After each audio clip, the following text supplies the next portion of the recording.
People get this idea of like, oh, I want to, retire and do nothing. And people don't want that. And they never did. But also they were from a mindset in the 40s and the 50s and the 60s where they didn't think in terms of internet. So we can easily think in terms of reaching 1 million people. A friend of mine said, oh, gosh, I did this YouTube thing. I only had 100,000 views. I'm like, bro, that's like 2 football stadiums, right? I mean, what are you whining about 100,000 views for, right? And so we're of a different mindset, and that creates more opportunity for us because we can bring content to the world where they can actually reach it now. And we haven't had that because of low orbiting satellites and millions of other things. The next economy is this creator. It is the next economy today. It's today's next economy. See, I think the world has convinced us, and I don't know whose bright idea it was. I don't know if it just kind of coalesced over time, but go to school, get good grades, go to college, get the degree, get the job, work your way up the corporate ladder, work till you're 60, 65, retire, get the house with the picket fence, and just enjoy the rest of your life. Where I'm like, no, I want to enjoy my life right now. Why would I wait for any of that kind of stuff? I'm like, you guys have all heard that 50 is the new 30, right? Like that's just where that's at this point. And so that's the stuff I literally tell myself out loud that I think about. My goal is to be in better shape at 55 than I was at 25, and I'm close. Like there's a good race between those two. And it is all about like, what do we say to ourselves? What do we think? What do we picture about what our lives are going to? And this idea of retiring, I think, is one of the worst ideas that our society gives to anybody. You always land on your kids and wife and all that kind of stuff first, but then you work down and you ask yourself, how important is this to me? What are other things that are more important? And what's a way that I can make this a priority for me? And your brain will find a way because it's programmed to do that from Lizard, right? Where can I put this in the priority list? How is this important to me? How can I make it more important to me? Why am I grateful for it? Asking questions is how you talk to your brain. That's how you communicate with your brain, is asking questions. Ask those gratitude questions and it'll move that past your values. Hey, everybody. Welcome to the show. I'm your host, Jim Johnson, and I am pretty excited about this guest that we have on today because it is in one of those areas that I've put a lot of focus in my life. We have this thing that we talk about whenever we're looking at being a prosperous person. And one of those things that's really important is mental creativity and curiosity, spending time thinking a little bit. And we have one of the preeminent folks on this subject out there in the world. He is not only a cognitive communication coach, but he's an author and a speaker. He's actually written a couple of books on this. One of those books is Power, Influence, Purpose, 10 Questions to Define Your Legacy. Everybody, get a good seat, get a pen and a piece of paper, get ready to take some notes because we're going to talk about how to think better so that you can get more done in less time.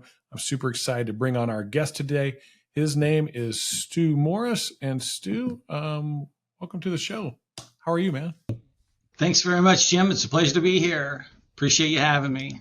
Yeah, it's. I got an email from you saying, hey, you'd listened to one of our podcasts and you're like, hey, that kind of fits with what we do. And you reached out. So just to help our audience like understand what it is and why we're doing this conversation, what is cognitive communication? Why is it so important? Well, that's a great question. And why it's so important is kind of in a category by itself. So I'll try to answer the first part first. The cognitive communication is a number of different aspects. One is that little voice in your head, or when you're trying to make a decision and maybe you talk to yourself. Some folks communicate cognitively where they get a gut feeling and they kind of speak in terms of this is a concrete idea for me, right? Or someone could say, I feel like it's going this direction or whatever. So you can tell by the words you use how you speak to yourself, and you speak to yourself through one of your 5 senses. So cognitive communication is how to speak to your brain using the communication process that is most natural for you. For me, since I was a little kid, I got a voice in my head. I'm talking to myself and someone says, can you picture this? I'm like, I can't. I don't see pictures in my head very well. My daughter works for Disney and she She hasn't ever heard a voice in her head, right? She can see everything. She's an artist. She sees things. And so we show people how to speak to yourself in a way that your brain naturally will understand you and your communication style, to, well, communicate, right? Communicate what you need. And we're not super good at that. We're not super good at communicating with each other. And we're frankly bad at communicating with ourselves. We tend to compare ourselves to the worst of what we do to the best of what someone else does, or at least what we think they are, because the background on Instagram, it's just paper. They're not really at the beach. Okay. And so we tend to communicate like what we want against what we don't have, and our strengths against other people's weaknesses. And we talk to ourselves in that tone of voice and in that, the way that's many times disempowering for folks. And it's easily fixable. I mean, you can speak nicely to your self, and you can speak nicely to others. You don't have to speak that way, right? And we've all done it. I'm not in the business of trying to teach people what they don't know. I really like to teach on neuroplasticity and cognitive communication, because you already know it. I mean, you know that voice in your head. You know that feeling you get when you're about ready to make a decision, or whether to take. You get this inkling about somebody if they're really kind of shining you on here or they're being truthful.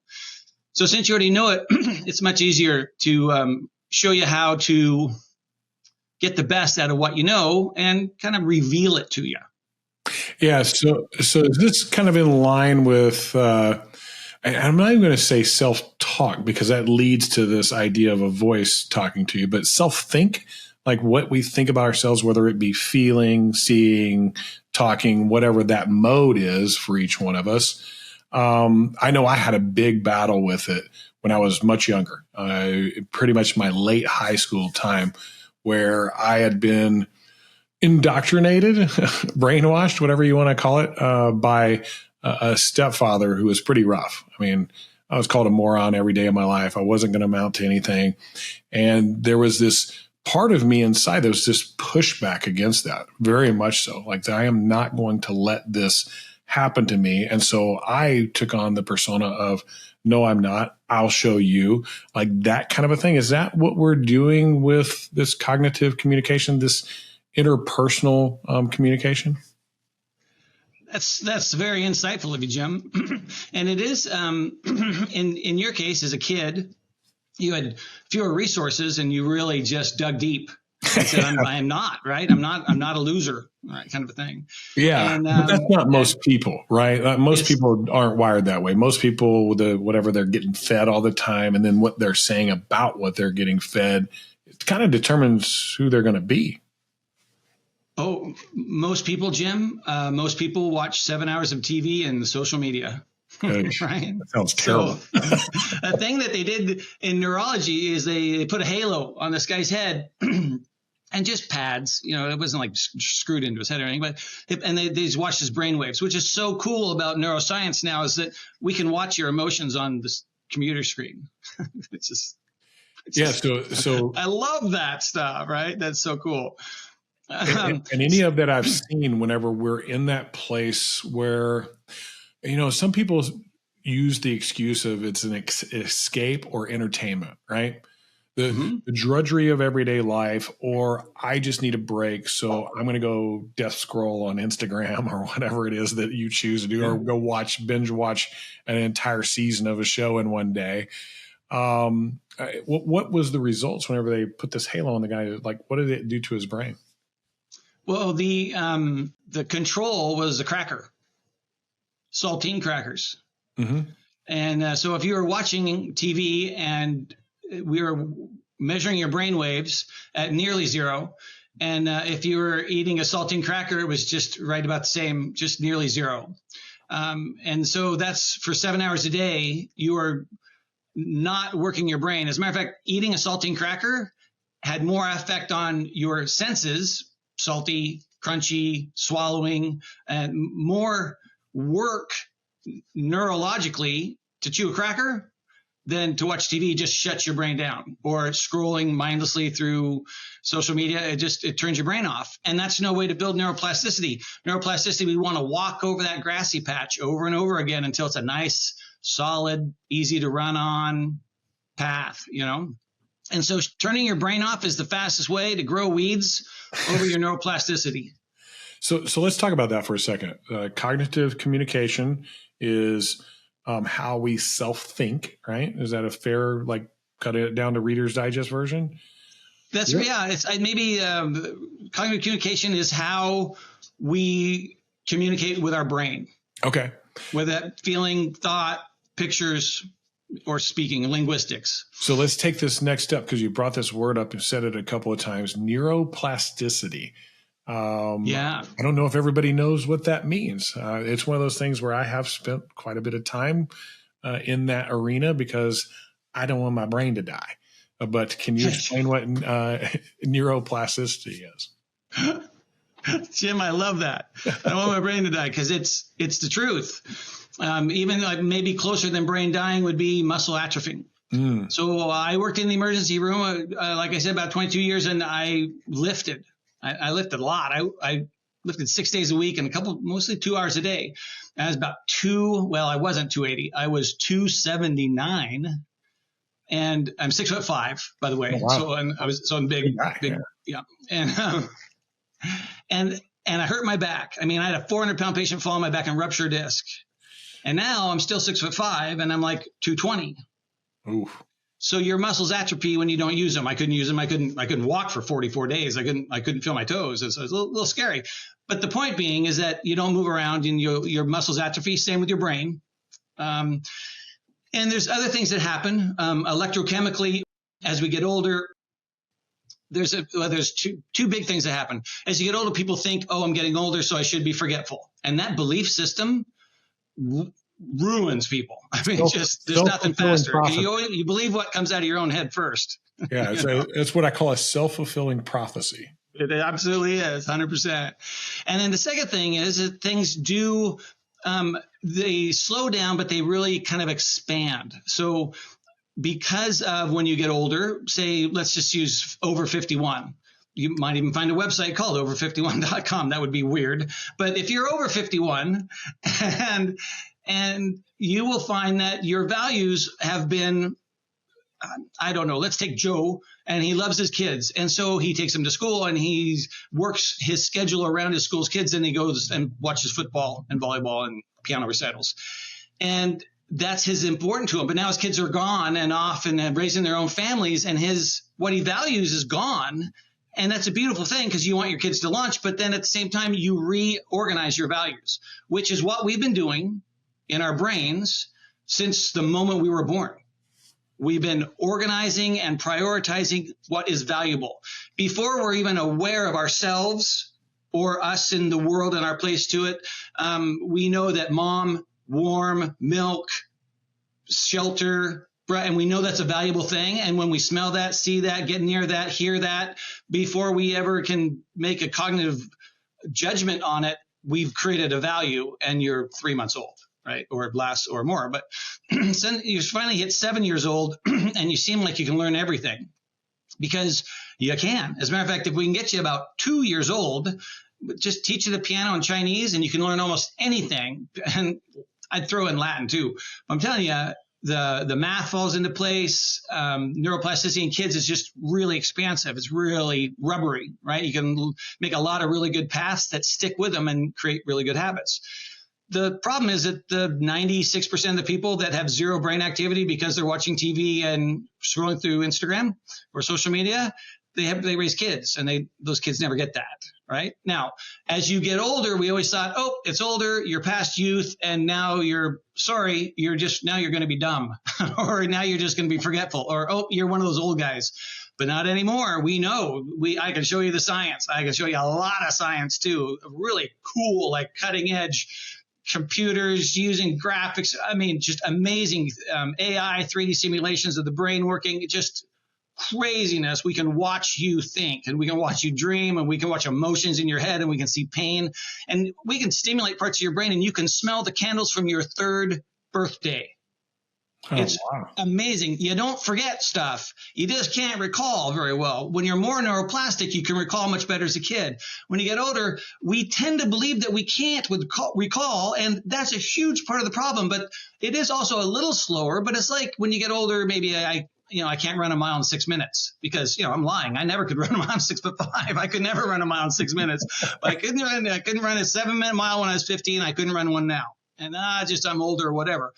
So there's kind of some proof for us that, we're getting older and I don't just remember as well. The brain turns out it's not so much like your body.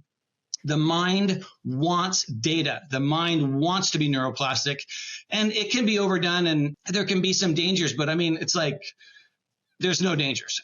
You can't get good enough at it to create a neuroplastic brain where, say, you're taking too much, like somebody who perhaps is on the scale, maybe they take in so much information that they can't communicate and they can't speak, and and that's not a problem. That's like the danger of becoming over neuroplastic, and it's never happened. So it's such an exciting science, and it's so much fun for a guy like me who, I just write books and talk about my books, and then I had a Nana who taught us how to think and had dementia. And I was a kid and put in charge and take care of her and couldn't. And it just fits now that if I knew now what I know, if I knew then what I know now, I couldn't fix my Nana, but I could have fixed three decades worth of Nanas, kind of a thing, or it helped people stay sharper longer.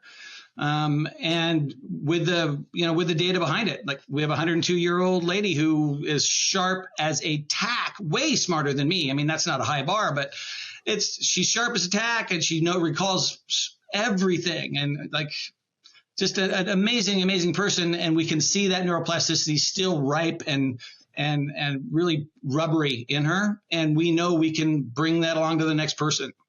So might have been the long answer, but Jim, you get me kind of excited with these really good questions, man.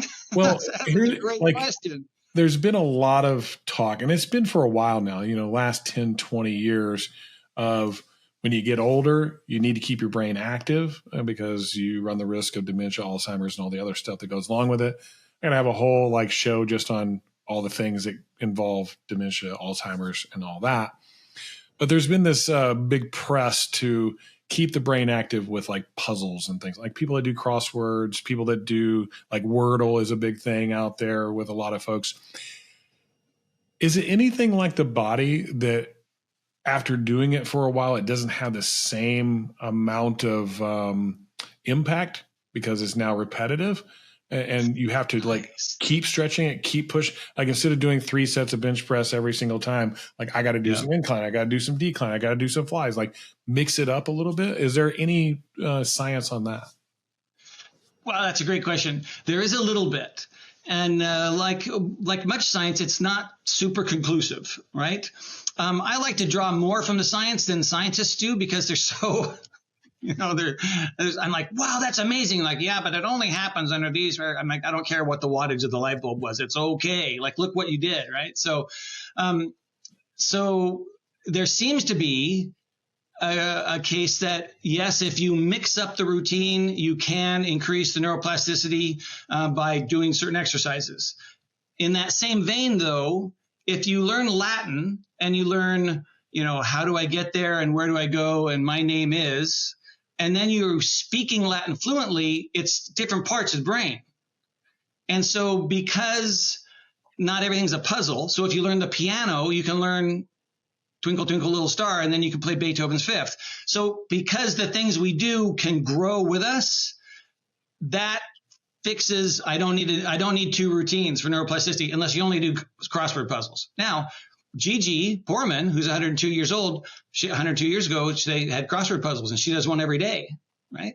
She also happens to speak a couple languages and just happened to be able to do that. But she had a lot of things fall in place on accident, which kind of prove what we seem to think happens now in science, only because nobody wants to come out and say, look what we did in science, or I'm okay with it. I'm just an author and a speaker. And I like to tell people the cutting edge stuff, and it's just cool. So yeah, that's a great question because you do need extra reps and you do need to mix up your bench press, but you can do that because because expertise, because imagination, because creativity, it grows when you use it. So like it. It's a self-fulfilling prophecy kind of a deal. So one of the things, like I'm sitting here, I'm going, okay, I don't like crosswords. Wordle wasn't even a challenge for me. The very first one I ever did, I got on the second try. Like I put my letters in. Okay, that's not it. This is it. And I did it 3 times in a row. I went, this is nothing. I'm not doing this anymore. I tend to read a lot. That's a big one for me as I read, but I don't just read. I take notes, I highlight, I make flashcards. I do what I call intensive reading. I don't read a whole bunch of books, but the books I do read, I'm there to get understanding, not just read through it and see how fast I can get it done. Okay. If there's anything to that, like this intentional aspect whenever it comes to neuroplasticity? Yeah. So research and focusing on a very, very specific point of something. So reading a book and not just reading it, but taking notes on it and doing a lot of research in it. Like when you're a kid, you do a lot of research, and that will strengthen neuroplasticity a lot. So reading is good. Research is better. Memorization is best. Oh, okay. Kind of in stuff, right? So, and you always think like it's not uncommon in Israel for a 7-year-old. I know what you're going to say. Israeli boy to have the Septuagint, memorized all the first 5 books of the Old Testament. Yeah, the Torah. And that's 7 years old, memorized. Yeah. Those aren't small books. No. All right. So those, for sure, and what you can do at 7, you can do at 77. But you got to unlearn some things that baggage along the way. Okay, kind of a deal. What are these things we need to unlearn? That now you got me interested. You piqued some interest right there. What do we got to unlearn? The first thing we need to do. This is not the first thing. Here's a list of things you need to do first. Okay. That sounds better. Okay. So you got to change your thinking, because I bet you your thinking is not. It's not helpful, right? It's not advantageous. I would say most people think in the negative. They have self-doubt. They're sitting there telling themselves that they're not living up to whatever anybody else has done. They're not living up to what they thought their life would be, and they're not doing the job they thought they were going to do. They're feeling like a lack of self-worth, and just it snowballs on itself and becomes this just that's why I think most people live in that social media world or the binge watching of TV. It's fake. Because if they're quiet for just a second and start thinking, all the negative stuff comes running out. Yeah, it's an escape. Yeah. So escape and entertainment, like you call it, is the perfect words for it. It's entertaining escapism. It's what it's for. So how do we change that? Like, we know we need to do it. How do we do it? Okay, so it goes back to values, right? The values that you prioritized before you knew who you were, right? Okay. People that love you, that didn't mean to screw you up, have screwed you up. Some people that didn't love you and you should have known better not to screw you up, screwed you up.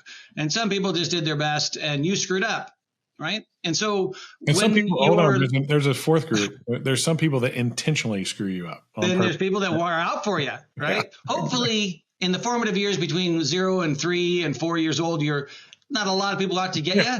But good. I tell you, when they are, when you're the third, when you're the adopted kid and because parents got married and you're the one odd man out and you're always getting beat down by your bigger brothers and sisters or stepmoms or stepdads or something like that, that's the authority figure in your life. There's no reason to disprove it. I mean, when someone says that to you as a little kid, that's concrete evidence, 100%. They're sorry, kid, you're a loser, right? And to grow past that just is crazy to see people that have grown past that, because they know that they can do anything they want, and they're the 1 or 2%, right? That of us that do whatever we want.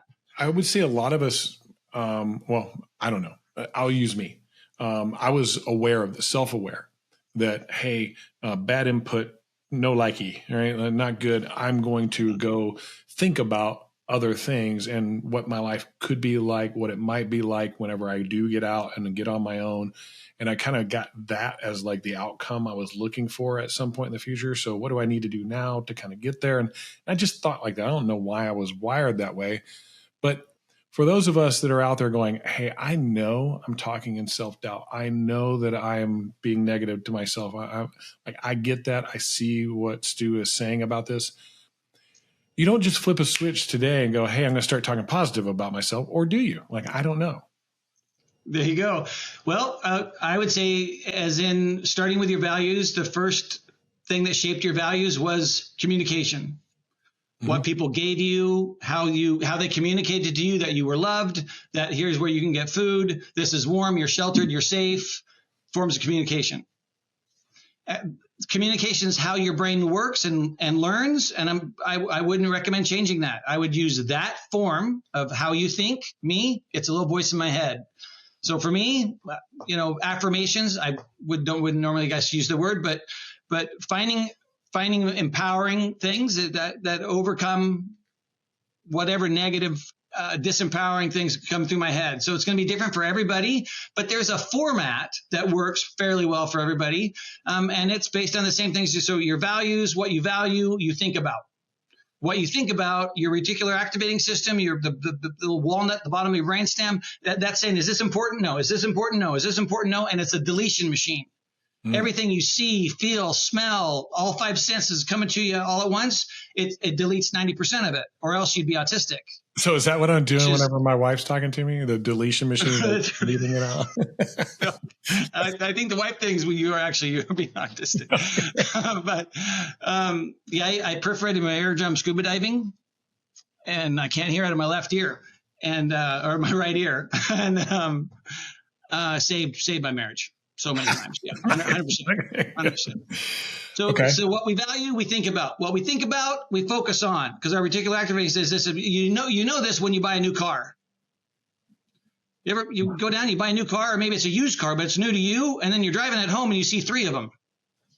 Where'd they come from? Where's a yellow Volkswagen Bug come from? I should have seen them all over the place, right?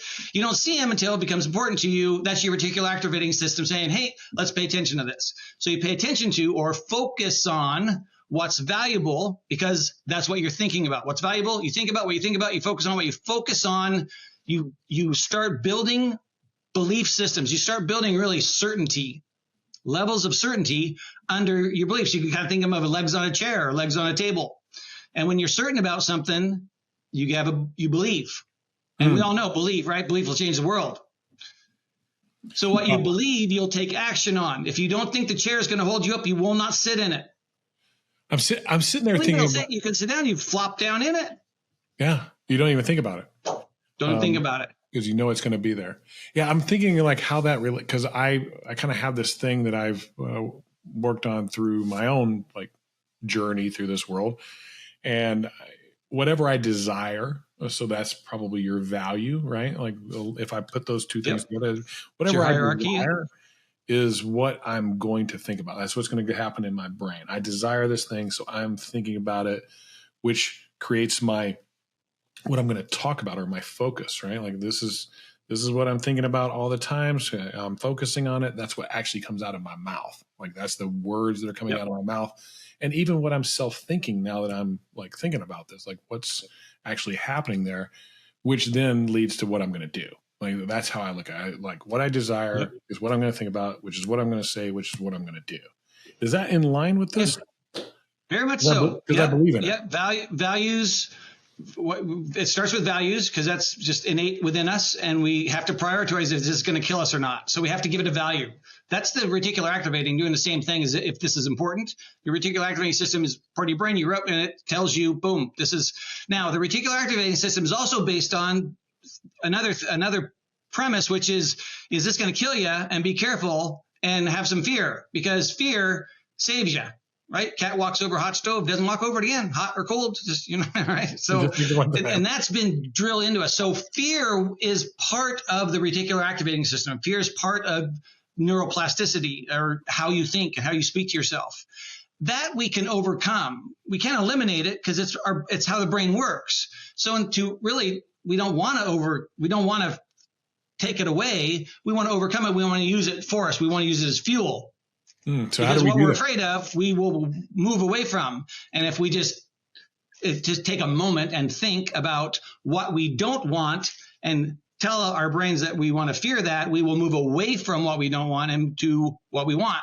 So that's the fear part. The failure part is what others think of us. That you can overcome because that's not part of your neuroplasticity. That's just built into us. The reason we see this really, really well, that's the fear of failure. We see it hugely in 2-year-olds because the average 2-year-old tries 27 times a day to stand and walk. Most of them don't do that for about 4 to 6 months, where they can walk evenly with a consistent gait and have balance. So they're stable, right? And so it's 1,000 times. They fail 1,000 times a month. Wow. The average 14-month-old kid fails 1,000 times a month. So are you saying they do have fear of it, or they don't have fear of it? They don't have the fear of failure. They have the fear of getting hurt, right? But they don't have the fear of failure of what other people are going to think of me. Okay. Because if you trip and fall in the middle in the woods and the tree falls down, do you hear it? No, if nobody sees you fail, you didn't fail, right? They're not worried about failure until someone points it out and says, dude, you screwed up right there. That's why Charles and I have a deal is mistakes are how we learn to move forward, right? So failing forward that's a much better way to fail forward than let's run out here, not know what we're doing and just fail at it, right? That's really not the good. best idea. But if you're just going to do stuff, learn from your failures, embrace them. You don't know how to do it and fail at it and learn. And it's not a failure that way. So there is no failure because we can overcome it. We don't overcome fear. We don't eliminate fear. We overcome it. We eliminate failure. I always look at it like, okay, I get it. Failure. Something, you got to try things, right? Like it's just the nature of us as human beings. We learn from experience. But whenever you do it, 2 or 3 times, then it's like, hey, wait a minute, you're like grown adult now. Like that's the definition of insanity, right? So try it a different way. Yeah, and that's where we lean towards what we're used to, because our reticular activating system says, "Oh, I know this, right? I know this is good. I know this. Have a beer, watch TV." Smoke crack, whatever you do, right? Or go. For me, I go surfing, right? I'm a hodad, so I don't actually go surfing, but I look good. Oh, nice, perfect. Surfing, yeah, I'm the real deal when it comes to being a hodad. So I mean, we escape to what saves us from those feelings, right? So yeah, and I want to qualify what I said there for a second. No problem with this 2 or 3 times I fail on something. And I go, hey, no more of that. I got to try it a different way. That's the key to it, the different way, like doing a new route, a new way of looking at things. If the information already exists, the knowledge already exists on something, stop failing forward. Just go get the information from somebody. It makes it a lot easier. But if you're doing something new, creative, outside of the norm of things, go fail forward. For example, when I started the podcast, I didn't just go out there and just randomly like, hey, I'm going to go start a podcast. I went and learned from somebody else. I went and got a coach and said, hey, how should I approach this? What is going to actually be engaging that people want to hear? I really worked hard to kind of fine tune my interviewing skills. And I want to really bring out you guys, like what you're about, not what Jim is about. And so that shortened my learning curve by like times 10. Because I didn't have to go through all this, like break it over and over and over again until I kind of figured it out. Intelligence. Well, I don't know about that. There's that. Okay, you and I both did this. I call it self-deprecating humor, right? You said it earlier. It's not harder to be smarter than you. I said it in much the same way just now. How does that affect our neuroplasticity and cognitive communication? Well, it's what you believe. So, Jim, I got Julie. Also, my dad died when I was 10. My mom became the resident director of a girls' dorm. So I was raised by women and 120 new freshman girls every year. Nice. And right. So So I know some things maybe other men don't know, like they're smarter than us. Just go with it, right? Just ease into it. Lean into that. And so not only that, but I have Julie, and she's smarter than almost anybody. She runs 5 companies in 3 continents and stuff. She's an amazing woman. And so I have that, what you have. I can go somewhere else and learn that, right? But some people, they don't have that knowledge base to say, oh, I can go learn this somewhere else. As a matter of fact, someone like a stepdad said, you're a loser. And they believed it, and they never stopped believing it. They didn't build the belief system of, I'm going to show you one day. They're just like, yep, I'm a loser. And so I'm done working in the cannery. So I'm just going to go out for a beer with the rest of the guys, and then I'll watch comics on TV or something like that. Sure. I don't know what's on TV. I can't think of anything. I don't know what's probably on. If you're at that place, you're at a cannery, go have some beers, you're going to probably watch, I don't know, Breaking Bad. Netflix, you're going to binge Breaking Bad. There you go. Yeah, because everybody can afford $20 a month for Netflix. I mean, that's money well spent. Yeah, right. Exactly. Rather than a subscription to like a book service or John. I mean, a million other things, right? You can sink your money into that are positive for you. So one of the things I really wanted to get and talk with you about from the information that you shared with me is this 5-minute brain hack to become more productive instantly. You know, like you do this thing instantly more productive. I am always about how do I perform better. So I'm interested to find out what this 5-minute brain hack is that'll let me perform better. Well, cool. I'm glad to share it with you. So it's like everything else that we do, we want to train people on what you're already doing, right? So you already do this every morning, afternoon, all the time, and there's just a couple little parts that maybe we'll just add to maybe your routine or something like that. So a 5-minute hack is like take 5 1-minute segments a day and wake up in the morning and do 1 minute of breathing. Right? Sounds, I've heard this before. Have you done it? Do 1 minute of breathing every morning. And you know what? And in 3 weeks, you'll get these huge breaths and a trained diaphragm and be able to focus on things while you breathe. And you just practice it, but just do a minute of breathing, right? And then do a minute of gratitude. There's minute 2 out of 5, right? So is this new? No. How does your brain value something? How does your brain list it on the hierarchy of values? It depends on how grateful you are for it, because it could be the most important thing to you, like the roof over your head. And I know 50, 17-year-old kids that don't value the roof over their head, right? But your brain does. Your brain knows, like, oh, yeah, you might, say you're going to run away, but I ain't going anywhere. Like, you really thought this through, kind of a thing. So focusing on those things and being grateful for them will move their priority on your values list, which has so many spots. And you've been evaluating and moving things up and down the hierarchy ladder for so long that it's good. I mean, every the first of every year when you set your goals, you should stop and think about what you value, right? So we should do that when you change the batteries in your clock, which is when the fall back and spring forward on the clock. So you do those things, right? Another thing you can do, simple hack, 1 minute, a 1-minute hack, journal. Right before you go to bed, you want to do 2 things.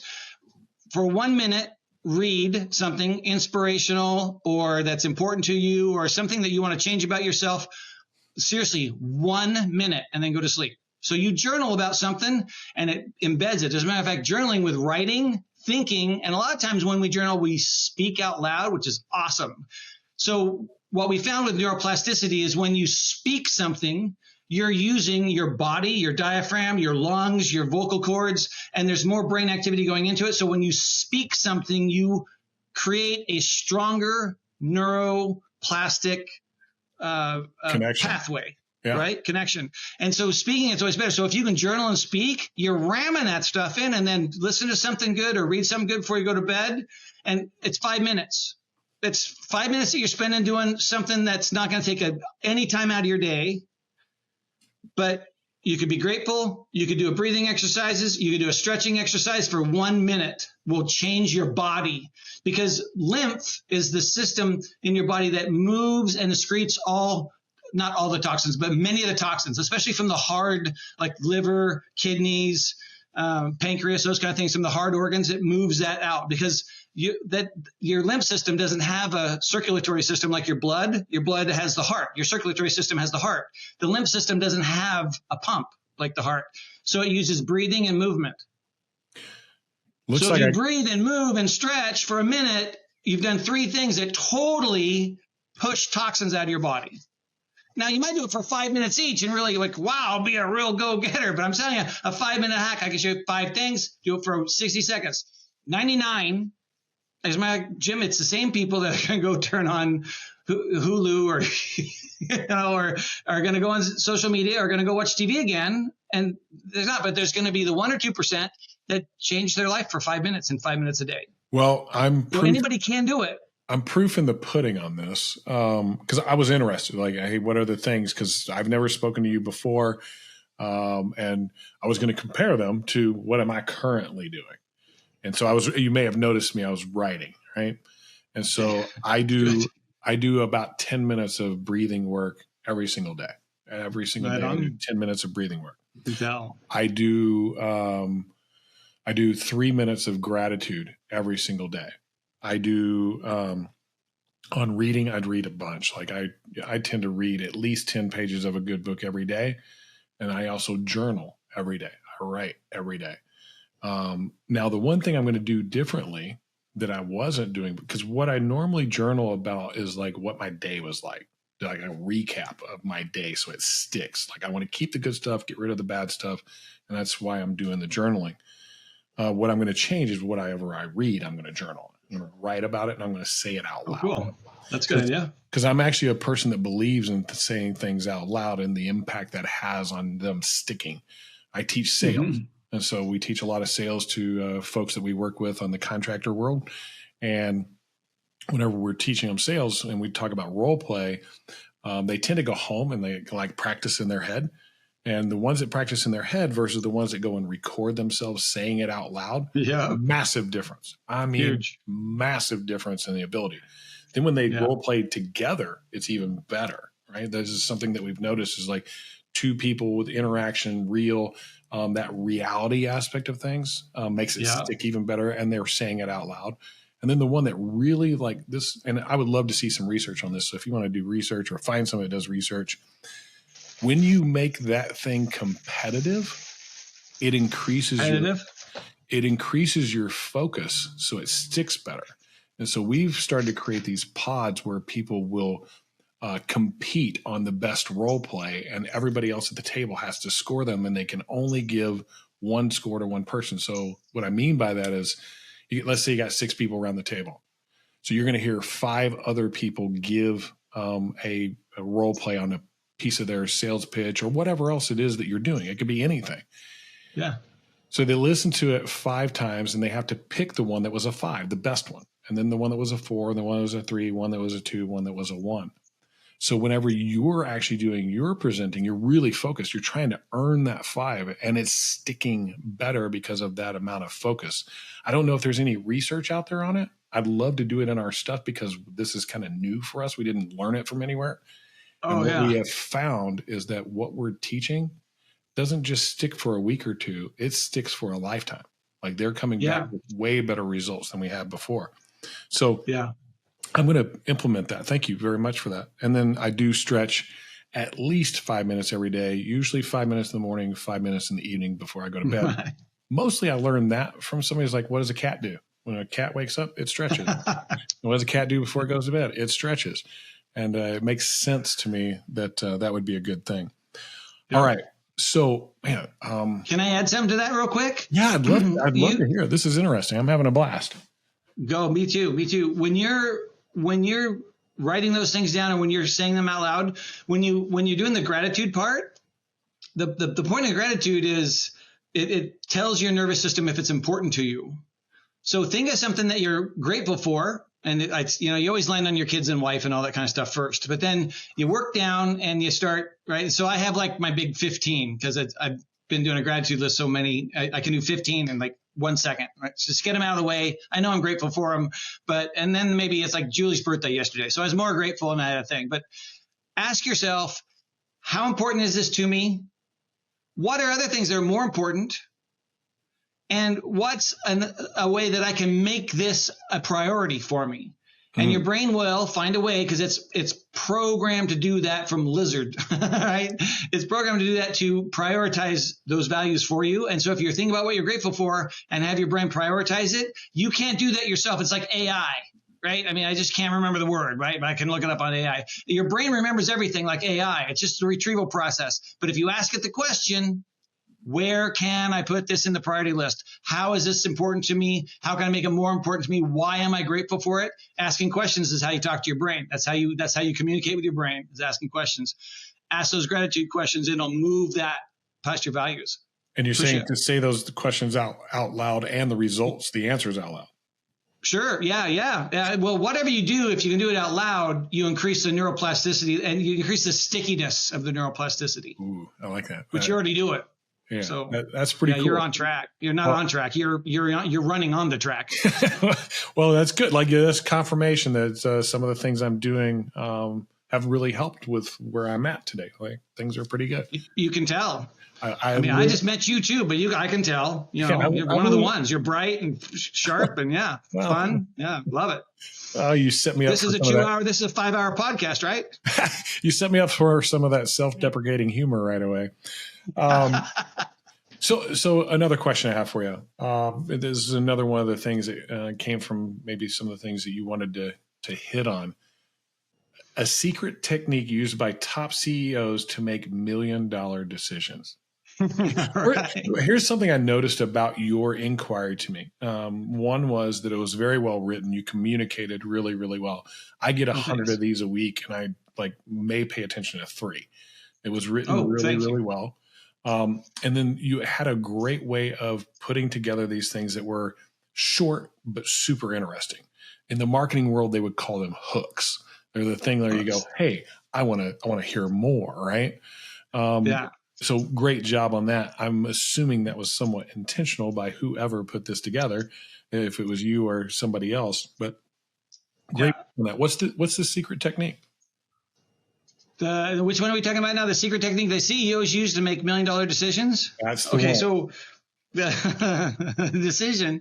So a lot of times the techniques, so they think their way through it, right? So the technique of thinking your way through a decision is like you start with the Abe Lincoln process, right? Right and left, right? Is it good? Is it right? Is it true? Is it valuable? Does it need to be said? Those kind of things. But when it comes down to pulling the trigger on a multi-million-dollar decision, is they step out in what they don't know. The future is uncertain. And $1 million decision has ramifications into the future. So they gather as much information as they can up front from very reliable sources that they know are reliable and have a certain amount of certainty. They have a reasonable, a very solid amount of certainty to back up why these people can help them. And then they weigh those decisions and they ask themselves that same question. Why is this important? They essentially take the gratitude questions. Why is this important to me? What's it going to do in the future? What's more important to me that I might miss out on if I do this, right? Where would I put this in my hierarchy of values, right? Those kind of things. So before you make a big decision, you need to decide how valuable it is to you. But what's valuable to you is also valuable to your company if you're making a decision on behalf of your company. Or, if you're a 19-year-old kid and you're getting married, that's one decision. And if you're about ready to lay off 1,000 sheet metal workers in Ohio or something like that, that's a whole different decision. So you're asking yourself different questions, but the process is relatively the same. Is you're asking yourself those questions, how you think.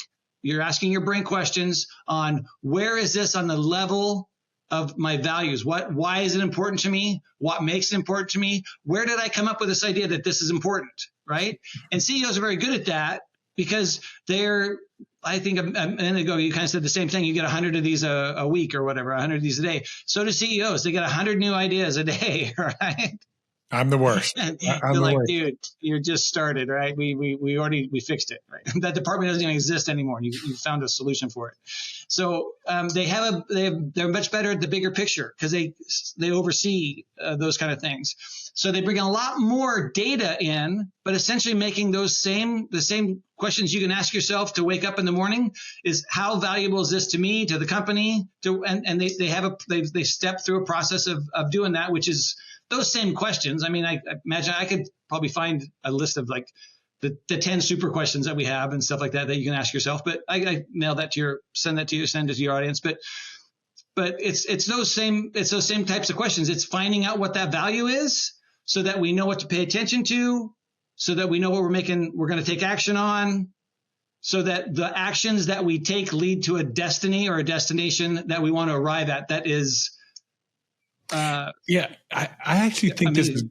I think this has gotten harder for CEOs because there's so much more opportunity out there today than there's ever been. There's a million different ways to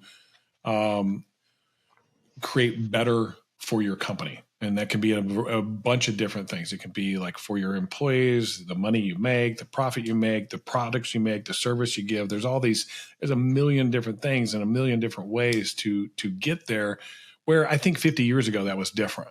You didn't have the access to knowledge and information and the YouTubes and all this stuff, right? Which I think actually confuses people today. I think they get over information and end up getting pretty confused.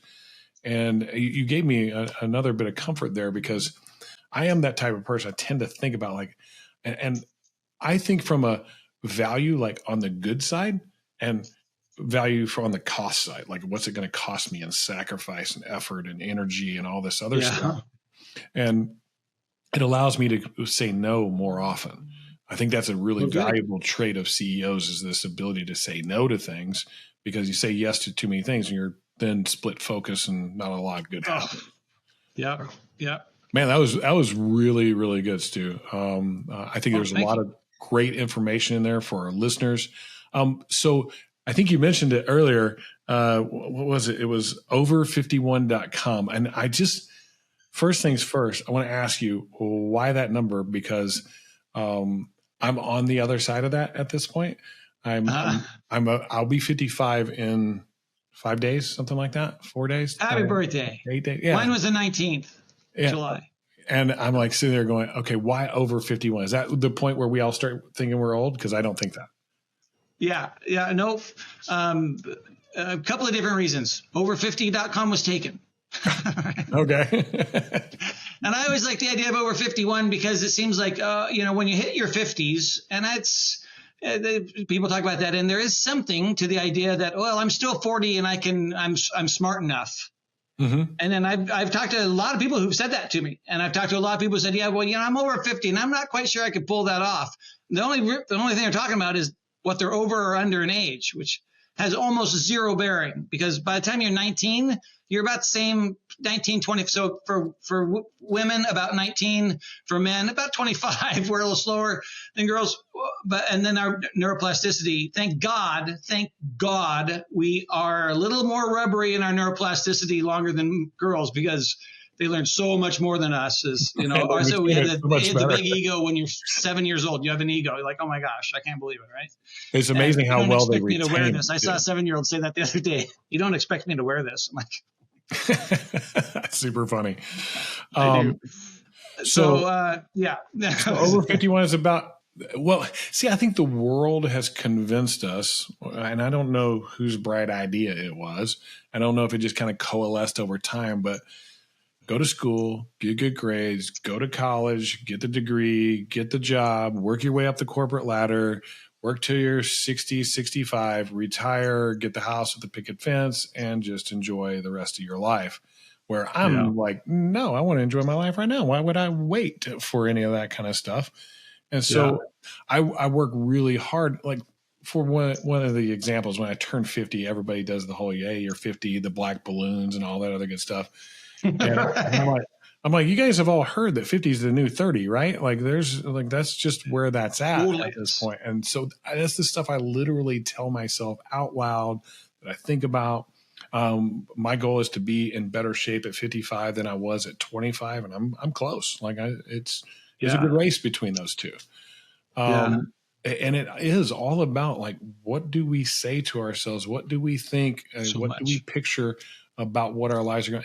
And this idea of retiring, I think, is one of the worst ideas that our society gives to anybody. Anybody I know. Actually, it was a marketing. So the idea of retirement was a marketing program from marketers for retirement plans to companies and things. Back when you had a retirement in a company, and then get into the market and all that kind of stuff. But the retirement plan was that promise of the 50s, and it was a marketing. It came from. Yeah, this is how we can sell some retirement plans. It came from marketers. It wasn't something like we had to do. You're going to get to live this life of peace and joy because you have all the money in the world and you don't have to worry about anything. You go golf and fish all the time or just hang out. And I'm like, that sounds like a terrible life. And we just finished World War II, where like half the men were just gone or not. Yeah, their joints didn't work anymore, and they were going through kind of the same thing we went through in Vietnam, but they were a slower process. And I mean, a lot of guys spend a lot of time just hanging out in the front yard. I mean, they don't talk about it in the 50s, but it was a lot to get over watching your buddies just get mowed down on the beaches and stuff, right? And so they came back with a lot of that, and then started the country, and the baby boom happened, and they wanted. At the same time that was happening, then they moved into the 60s. We're building fallout shelters in Florida. And they're like, for Pete's sake, man, like, give me a break here. And they're like, retirement. You can retire. You have this money to live on. You can go be free from all this kind of stuff. And it sold like hotcakes. Yeah. It wasn't like, oh, we need people. You don't work anymore, so we're getting rid of you. People worked. We worked in your 60s and 70s. I grew up in a little farming community. That's what we do here on the coast. We make asparagus and stuff, right? I mean, I grew up in a little farming community, 800 people. And you worked. I don't know. Grandpa worked, and then he died. Then we buried him, and then we went back and fixed the fences because farm never stops working, right? And so it's this idea of retirement is a whole new idea. There's that, and there's a huge dip in population growth, like not just stagnant, but China's like negative 0.3 or 13.13, which is huge numbers. And we are moving into the economy of the future, the legacy economy, which is 51 and over are working into their 70s and don't want to retire. Many of them don't want to work for corporate America. They want to work as like a traveling, travel, see the world and write articles for Wall Street Journal or something like that. And a lot of them do. I talk to a lot of them that you should go do this, and they do. And so that whole swing he is not the greeter at Walmart anymore. He is the 70-year-old CEO or executive vice president, or maybe the janitor, but he's working because he wants to work. Or she's working because she wants. And mostly it's really she. And they have 51% of the economy. 51% of the money. They 62% of the cars, new cars purchased are 51 and over. 60-something percent, 64% are over-the-counter medication purchases, which is, I don't know if you heard about this about pharma, but it's $1 billion industry. So if you can control like 60% of that, they are a movement in that thing. And same holds true with insurance and new home sales, new home starts, new loans, over 51 and over 51 women. They live longer. They own it all. And they're going to continue to own it all for the next 25 years. So if you're not working down this path, if you're still chasing after the TikTok 15-year-old in your marketing plan, that tree's not going to be there, So the dog will hunt, they say. I've always thought of retirement as kind of selfish. Like, I gained all this experience. I learned all these things. They've helped me to create a lifestyle that I want to live. And I'm just going to go off into the sunset and hang out at my porch and have iced tea and listen to music or whatever. Like, why don't I share that with other people? Why don't I bring value to other folks that are out there and receive value in return? You really do. There's fulfilling. And I think this is an observation thing. I think this is why it is going the way it's going, is we watched what retirement looked like for most people. And the people that I know that truly retired, like, hey, I'm done hanging it up. I'm out and I'm going to go do my thing. Most of them don't last very long. At all. Well, I mean, that's what they based Social Security off of. The actuarial said you're not going to live past 61. Wow. Wow. So they built it They on that. And I mean, they might have messed up on that it's a one. Ponzi scheme. If you and I built the Social Security Administration, they'd throw us in jail for a Ponzi scheme. But yeah, we could talk a whole about other that thing to talk about. But yeah, and people get this idea of like, oh, I want to retire and do nothing, and people don't want that, and they never did. But also they were from a mindset in the 40s and the 50s and the 60s where they didn't think in terms of internet.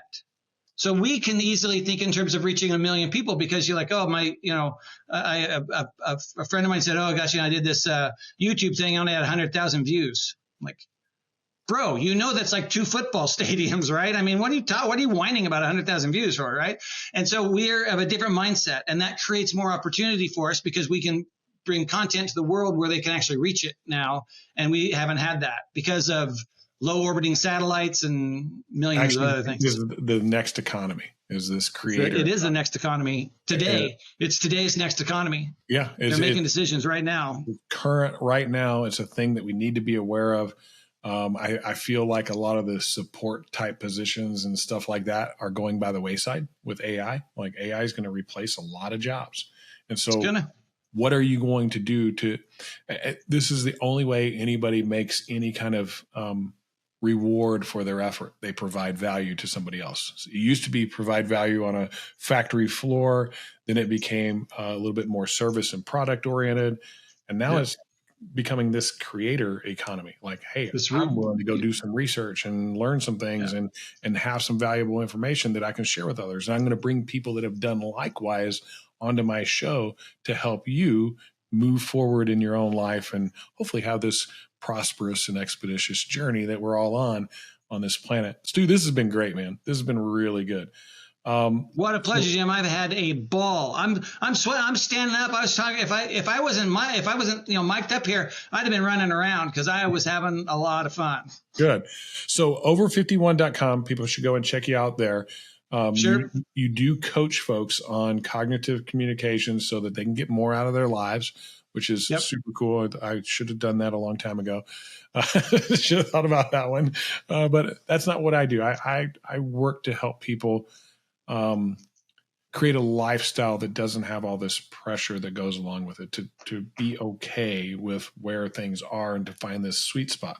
So over51.com, the other thing you're going to do is I think you're going to give people free access to a course on this, if I remember correctly. Sure. Yep. We got a course just to expand your neuroplasticity. It's about 10 exercises for neuroplasticity. It's me, you lucky dogs. You got to watch me walk you through about 10 exercises for neuroplasticity, and that's a lot of fun. One thing we were just talking about ahead of time, Jim, also is I just finished another book, and I know we probably don't talk about 2 books in one spot, but it's such a fun book. It's called 102 Years, and it's the biography of Gigi Poorman. And she's 102 years, sharp as a tack, active, runs around, does the crossword puzzle, goes for walks, smart as a whip. I mean, like I say, smarter than me, but that's not a huge bar. But just a delightful woman. And she's had a lot of very close relationships, a lot of relationships around her, and that's kept her neuroplastic. So one of the things you were talking about is, we used to do it in the cannery. We used to build a legacy. I was a CEO of a company, and now we can add value to other people, but it's that value through relationships. Is I think where we can connect with people, and that builds that neuroplasticity, and she has that. And so that book's coming out. Like, that book was going to come out next year, but I think what a fun thing to give away because it just feeds right into this. So it's 10 secrets of literally how she stayed neuroplastic and how you can too. And I thought if you liked it, be good for your audience. If you like it for your audience, we'd love to give that away. It's a regular $24.99. You can buy it on Amazon, $24.99 next year, or I'll give it to you if you email me at stu@stewmorris.com. stu@stewmorris.com. Got it. Okay. Yep. So that I repeated that so my people put it into the show notes and all that other good stuff. So they'll take care of that. Thank you. And you can get to me either way. I mean, over51.com or stu@stewmorris.com. But you smoke signal me. You want the book? I'll make sure it gets in your email box for sure. Yeah. If you can't remember any of all that, you can get a hold of me here at jim@prosperoushuman.com. And we'll help you out with that as well. If you have any questions, feedback, anything like that, feel free to put them in the notes down below and comments if you're watching on YouTube. If you're listening on one of the podcast services, give a like and subscribe, all that good fun stuff. Hopefully you found this valuable today. Hopefully it's something that's going to help you with one of those 7 elements. And that's one is creativity and curiosity, but there's also this connection and community part that Stu just hit right there at the very end. We're going to leave it there and how important that is to each of our lives. And we're going to have to do another one. Yeah, we'll talk about that on a future show.